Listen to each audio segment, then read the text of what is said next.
Muhasho wa zwa mutakalo Free State wo ḓivhadza uri huna vhathu vharathi vho kwameaho nga vhulwadze ha cholera vunḓuni iḽi. Uri ṅwana o xela gai wo itea mini nṋe ndi nga si ri a thi ḓivhi tshithu ngori u tshi vha vhudzisa muṅwe na muṅwe na statement zwi sa fani ndi zwe nṋe nda ya nda complaina mapholisani ndi tshi khou vhudzisa uri muthu o ḓa a ripota ṅwana uri o xela o ṅwalisa uri mini. Bangwe ba vhabebi vhe vha vha na vhana vho ngalangalaho vhukati ha ṅwaha 2021 na wa 2022 vunḓu ḽa Limpopo vha khou hweswa mapholisa mulandu wa u kokodza milenzhe zwi tshi ḓa kha ṱhoḓiso ya milandu iyo. The 2018 final, I believe the team played really well. We gave it our all, but at the end of the day, it wasn't meant to be. Vhatambi vha thimu ya Orlando Pirates vho ḓigana uri a vha nga ḓo nyadza zwithu musi zwi tshi ḓa kha u lugisela makhauletshele a tshiphuga tsha Nedbank Cup nga Mugivhela. Lokovhela ri khou vha ṱanganedza kha mafhungo a Tshivenda fhano kha SABC 2 na kha DTT nṋe ndi Firotenda Maiwashe. Muhasho wa zwa mutakalo Free State wo ḓivhadza uri huna vhathu vharathi vho kwameaho nga vhulwadze ha cholera vunḓuni iḽi. Izwi zwi khou ḓa nga murahu ha u lovha ha vhathu vha 15 vhuponi ha Hammanskraal, Devhula ha Pretoria u bva tsha Ḽavhuṱanu. Vhadzulapo vha vhuponi ha Maukeng, Kroonstad vha ri u sa kuna tshoṱhe ha maḓi ndi zwone zwe zwa khou vhea vhadzulapo kha vhuimo vhu si havhuḓi nahone vha khou dzhia maga a u ḓitsireledza. Zwi tshe zwo ralo vhulwadze ha cholera ndi vhuṅwe vhune ha khou pfala uri vhu khou ṱhathela vhupo uwo a zwa thu tou lelutshela vhadzulapo u dzeulwa nga zwiwo zwine zwa khou itea. Vhunzhi havho vha khou vhilela arali vha tshi ḓo kona u ponya nga ṅwambo wa khaedu ya maḓi i re hone. Vhadzulapo ava vha khou vhilela arali vha tshi ḓo kona u tsireledza na mashaka avho kha vhulwadze uvhu. Ro tshuwa vhukuma nga uri tshiṅwe tshifhinga maḓi ashu a bva o tshikafala. Ndo mbo thoma vhaisala nga murahu ha u nwa maḓi e a vha o tou rengiwa ha swika na he nda ri thea na dangani. Ho vha na muṱangano wa tshihaḓu nga vha muhasho wa vunḓu wa mutakalo we wa vha hone nga murahu ha u ṱaha ha vhulwadze uhu vha tshi khou sedza nga maga ane a nga shumiswa u vhona uri vhulwadze uhu a vhu phaḓalali u mona na vunḓu. There are no people who died in the Free State related to cholera. We are doing everything in our power. We are supported by World Health Organization in our endeavors. We are not doing this on our own. We are supported by the National Institute of Communicable Diseases. So the integrity of work that is happening there is at its highest level. So whatever outcome that we come and report, it's not a figment of our own imagination, but it's an outcome of a scientific process. Vha muhasho vho bvisela khagala uri huna vhathu vha 48 vho farwa nga vhulwadze ha u tshuluwa vhe vha vhigwa kha zwiṅwe zwipiḓa zwa vhuponi ha Paris na Fredeford. Zwa zwino vha muhasho vho bvisela khagala uri a vha ḓivhi uri vhulwadze uhu ho ṱaha u tshi bvafhi. Vha muhasho vho sumbedza uri vha khou lavhelesa vhathu vharathi vhe vha kwamea na uri vha khou takadziwa nga tshiimo tshavho. Vha muhasho vha ḓo dovha hafhu vha isa phanḓa nga u itela khuwelelo vhadzulapo uri vha dzulele u ṱamba zwanḓa zwavho misi yoṱhe nga maḓi ane a khou elela nahone maḓi ayo a vhe o vhilisiwa musi vha sa athu a shumisa. Zwi tshi kha ḓivha zwo ralo vha muhasho wa mutakalo vho fara muṱangano wa kha internet u rera nga tshiimo tsha u ṱaha ha vhulwadze ha cholera kha ḽino.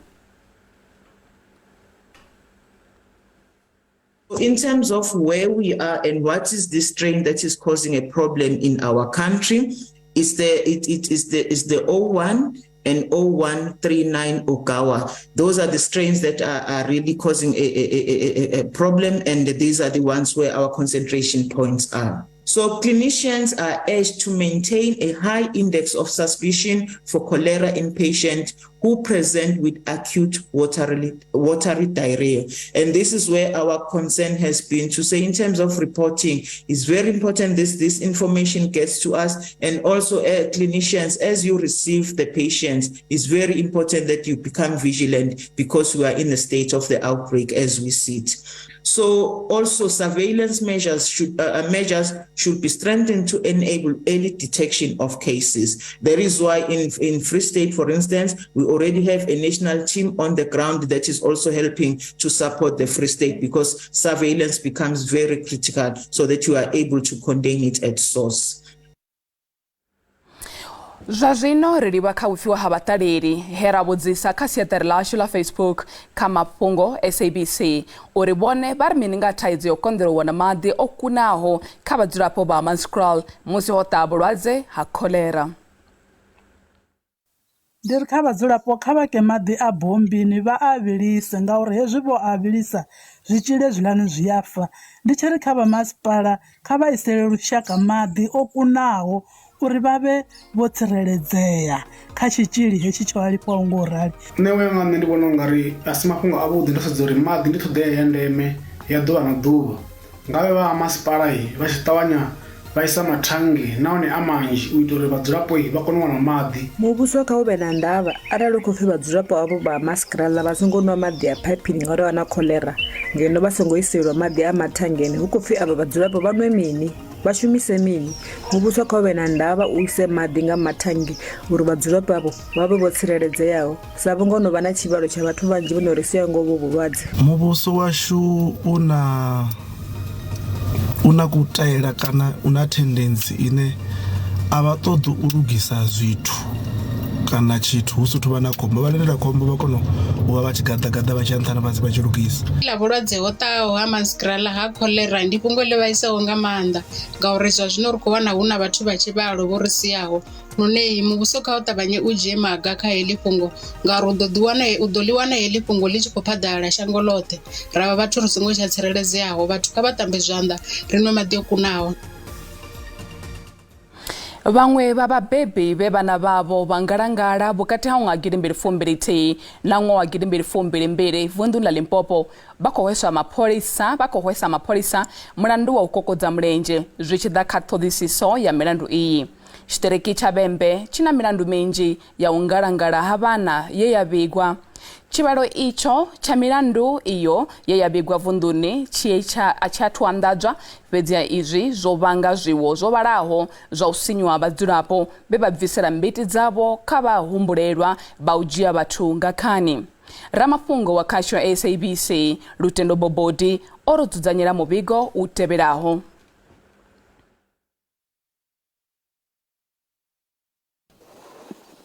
Ṅwana wa Vho Murendeni Manyatshe wa miṅwaha ya rathi washu Manyatshe o galangala nga Nyendavhusiku mahoḽa o vha o dalela makhulu wawe khotsi ya mme ngei Lamvi. Manyatshe uri na namusi a ḓivhi uri ho itea mini kha ṅwana wawe uri mapholisa vha khou sokou galikanya. Nṋe ndi nga 25 ndo vhona sa ḓivhi ndo zwi ḓivha nga 26 uri ṅwana o xela. Na zwino uri ṅwana o xela a gai ho itea mini nṋe ndi nga si ri a thi ḓivhi tshithu ngori u tshi vha vhudzisa muṅwe na muṅwe na statement zwi sa fani. Ndi zwe nṋe nda ya nda complaina mapholisani ndi tshi khou vhudzisa uri muthu o ḓa a ripota ṅwana uri o xela o ṅwalisa uri mini a thi ngo vhudziwa ngori nda ndi sa pfhesesi ngori nṋe ṅwananga ndi tshi vhudzisa uri ṅwana o xela a gai muṅwe mbudza uri o vha getseni muṅwe mbudza uri o ṱwa na makhulu wa mulamboni muṅwe mbudza uri o vha muḓini wa fhasi no thi ḓivhi uri o xela ho itea mini. Vho livhani maanelo vha fhaḽa ha Mavhunga Thavhani vha ri mapholisa vha kokodza milenzhe. Ṅwana wa miṅwaha ya malo rudzani o ngalangala nga tshimedzi mahoḽa hupfi o vha o ya vhengeleni hanefho tsini. U guduba lwa vhege yoṱhe kha mapholisa na vhadzulapo a zwi ngo thusa tshithu. Zwone a zwo ngo mpfara zwavhuḓi ngori nne na mulandu ro ra u vula case number a thongo i wana. Vha ri vha tshi yo vhudziwa vhaḽa muthu vha ri nne case number vho sia vho ṅwalela ende vho tou ṅwala dzina na number phone fhedzi. Nṋe tshe vha fhedzisela u ḓa kha nṋe vho tou mbudza zwori kharali ri tshi khou pfha zwiṅwe nyana ri vha founele ri vha vhudze vha ḓo ri thusa ndi zwe vha guma hanefho. Muleza une nda nga isa mapholisani nṋe ndi ya uri ndi ya uri nṋe thongo vhuya nda farea zwavhuḓi mapholisa vho ngo mpfara zwavhuḓi ngori ndo ya nda vula mulandu a vho ngo sumbedza uri vha na ndavha na mulandu hoyo we nda u vula. Vharangaphanḓa vha madzangano a tshitshavha vha ri milandu iyi i khou tea u dzhielwa nzhele.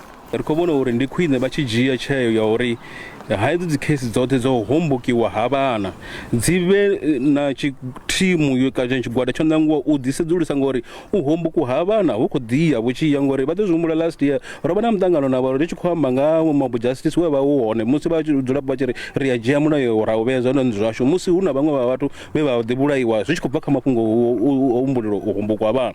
Zwino riṋe ri khou vha na khaedu ya uri musi hedzo dzi task team dzi rero dzi suggest a ri khou wana feedback uri zwo guma gai police u khou ita mini nga dzi case dzo homboku ha vhana. Tshifhinga tshoṱhe ri dzula ri navho ri a ḓa ri vha ri khou ṱoḓa information yoṱhe ya uri ṅwana wavho a wanala sa izwi vha tshi zwi ḓivha na zwori zwi khou fhedza ṅwaha u swika zwino. Mapholisa vha ri vha khou ya phanḓa na ṱhoḓisiso dza milandu iyi. We have got a task team dealing with these cases in the province. So it is working throughout the provinces, including Vembe. So to those specific cases, the information according to the investigator, the families were updated accordingly. To give one typical example, the 12-year-old Ulauzi girl who was found floating in the river. She was staying with the grandmother. So in all the processes, even though for now there is no arrest, the investigator made it very clear that he has been in touch with the family. U swika zwino vhabebi vha ḓo dzula vho tielela uri ho itea mini kha vhana vhavho. Lutendo Bobori, SABC News, tshiṱirikini tsha Vhembe. Kha vha ḓibadekanye na SA. Ri a dovha hafhu vha ṱanganedza kha mafhungo a Tshivenda fhano kha SABC 2. Musaukanyi wa polotiki muṅwali vho Prince Mashele vho imelela tsheo yavho ya u sa dzhiela nṱha muṱoḓisisi na muraḓo wa Action SA vho Brutus Malada kha bugu yavho ya nga murangaphanḓa wa Action SA vho Herman Mashaba ine vha i vhidza The Outsider. Kha nyambedzano ya khasho ya SABC vho Malada vho ombedzela ḽa uri vho vha vho tea vho dzhielwa nṱha sa muṅwali wavho shelaho mulenzhe kha bugu iyi. Vho Mashele vho ri a vha na thendelano na vho Malada nahone vho vha vho tea vha songo amba nga bugu iyi na mfuno wavho vho Mphopalatse vhane vha vha muraḓo wa Democratic Alliance DA. Khonani dzo shanduka u vha maswina. Musaukanyi wa zwa polotiki ana dovha hafhu a vha muṅwali vho Prince Mashele vhone a vhupfiwa havho. Zwiṅwe zwine zwa khou vhilaedzisa muraḓo wa ḽihoro ḽa Action SA muṱoḓisisi vho Brutus Malada ndi uri u shela havho mulenzhe sa muṱoḓisisi kha bugu ya vho Mashaba a zongo dzhielwa nṱha. Vho Mashele vho bvisela khagala masheleni e vha a ṱoḓa u badelwa kha bugu iyo. U khwaṱhisedzwa uri vho Mashaba vho badela masheleni a rannda dza miḽioni dza 12.5 fhedzi a vha ngo ḓivha nga zwo katelwaho ngomu ha bugu iyo. Fhano ndunza khasho ri ṱanganedza muraḓo wa Action SA vho Brutus Malada vhane vha ḓo ri vhudza zwinzhi nga u shela mulenzhe kha bugu ya Herman Mashaba ine vha i vhidza The Outsider, The Unauthorized Biography of Herman Mashaba yo ṅwaliwa nga vho Prince Mashele. Lokovhela ri khou vha ṱanganedza vho Malada na u tama u ḓivha uri ndi lini he vha pfa vha si tsha farea kha thendelano yavho ya u ṅwala heyi bugu khamusi kha vhaṱali vhane vha nga vha sa zwiḓivhi. Madekwana vhuḓi kha vha thetshelesi na vhavhoni vha SABC. Nṋe ndo ḓo vha muṅwe wa miraḓo ya vhathu vhe vha shuma kha u ṅwala heyi bugu.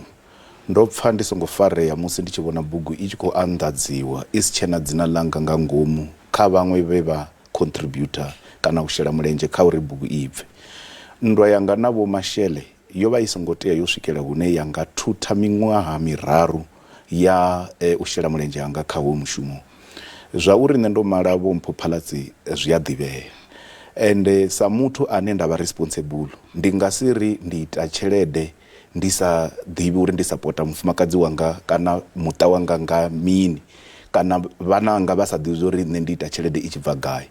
Zwa uri nṋe ndi shuma nga u ṅwala zwi a ḓivhea ende nda ndo tea u sumbedza mufumakadzi wanga u muṱhonifha uri ndi shuma nga u ṅwala. Zwino ndo fhedza miṅwaha miraru ndi khou itani ndi tshi khou ṅwala bugu.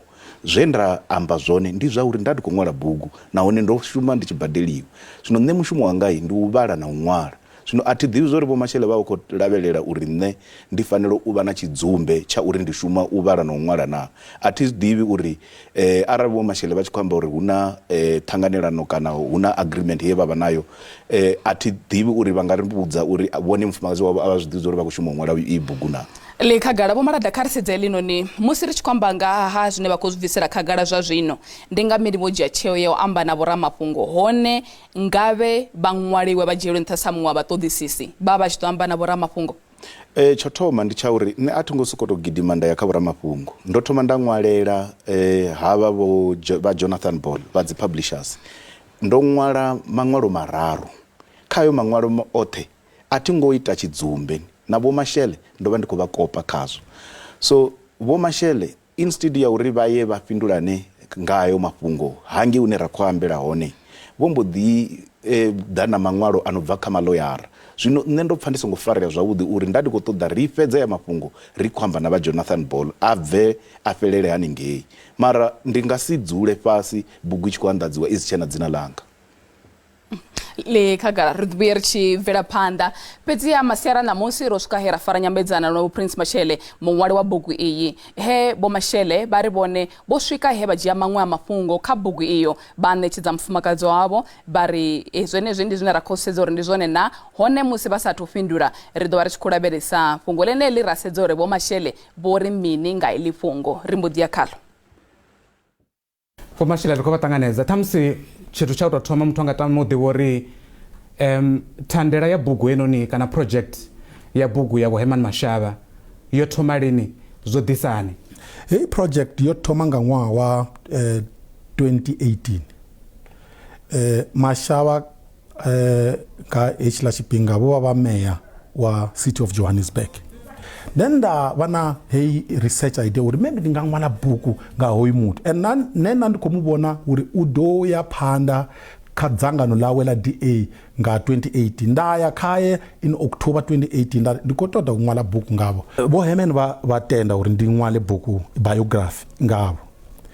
Then nda approacha mungana wanga Brutus Malada. Brutus Malada ndi mungana wanga ubva 1998 ndo tangana na University ya Venda.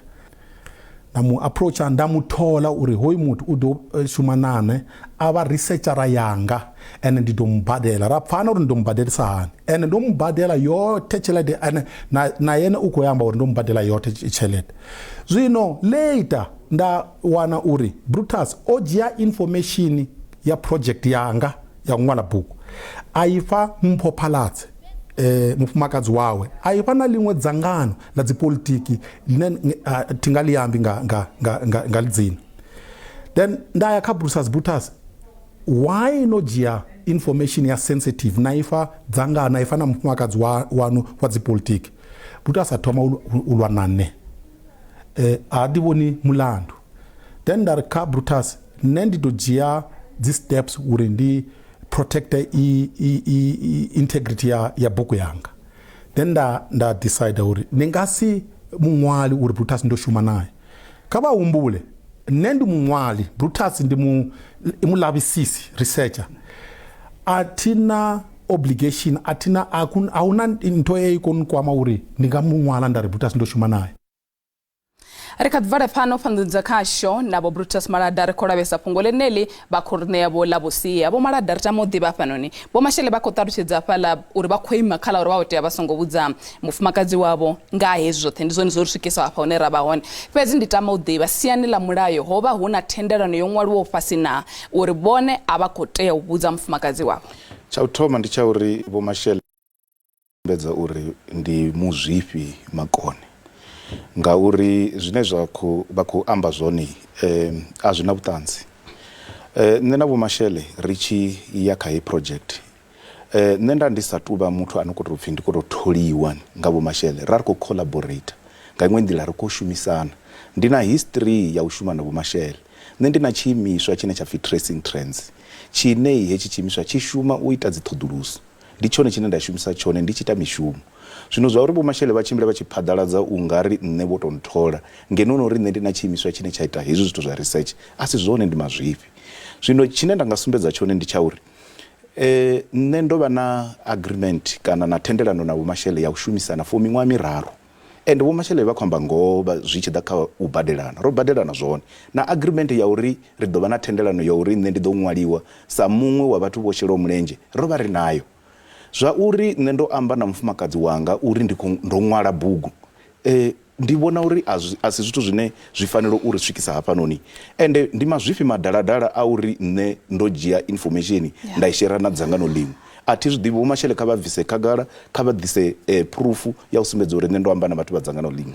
Tshifhinga tshi khou ri ḽa zwi retha hafhanoni fhedziha ri tshi khou bvela phanḓa na mbekanyamushumo kandi ri khou bvela phanḓa na mafhungo a Tshivenḓa madekwana musi ndi hune ra khou lavhelesa fhungo ḽa u ṅwaliwa ha bugu heinoni ya Vho Mashele ine ya vha uri i khou amba nga ha vhutshilo ha Vho Herman Mashaba. Fhedzi kha ri khunyeledze ngelinoni musi ri tshi khou sedza kha Action SA vha kha ḓo bvela phanḓa na u vha muraḓo nga u tou pfufhifhadza. Nṋe ndi muraḓo wa dzangano la Action SA. A thi vhoni uri zwithu zwo raliho zwi fanela u vha na thaidzo ya u vha muraḓo wa Action SA. Action SA i ri imela social justice, rule of law. Arali ni nṋe nda nga fhedza ndi tshi khou bvisiwa nga nṱhani uri ndo ima ndi tshi khou imela dzina ḽanga, zwi ḓo vha zwi khou ntsumbedza zwa uri Action SA a i ime na zwine ya imela zwone. Ndi zwone ri khou livhuwa zwa zwino ri mbo ḓi bvela phanḓa na mafhungo hune ra khou khunyeledza ino nyambedzano hune ra khou vha ḓisela muvhigo u tevhelaho.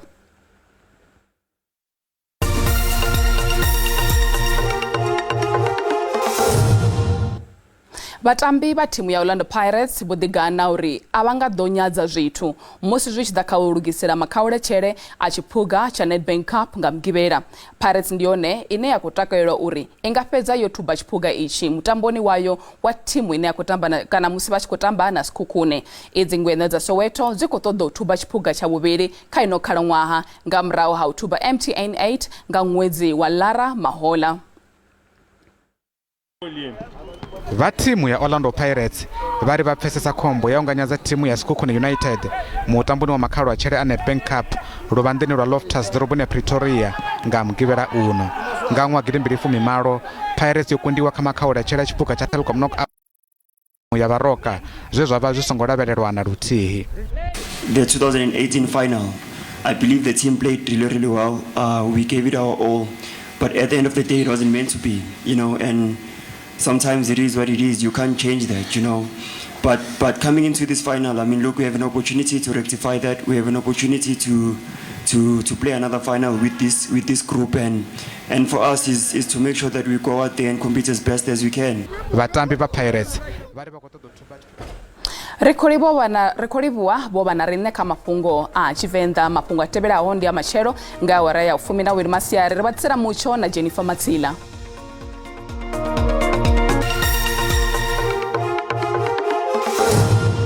Loko vha vha shukara vhese mutsho wa shuzo ri wene wa fara spiona ra khori shelbesa zwine vha khou tsibza zwone ndi mutsho wa khou vhonala wa ambarelwa nga phepho vhukuma. Ri tshi khou vhona nani pa kha vundu lashu la Free State ri khou vhona zwo ḓo khorotshola vundu lashu la KwaZulu-Natal na ngeno kha vundu lashu la Gauteng ndi mutsho wa khou vhona zwi ḓo khorotshola vhukuma. Ri tshi ṱangana kha vundu lashu la Western Cape ri khou vhona zwo ri no ḓo khorotshola vhukuma kholi ya muya ri khou sia hu tshi ḓo khorotshola vhukuma.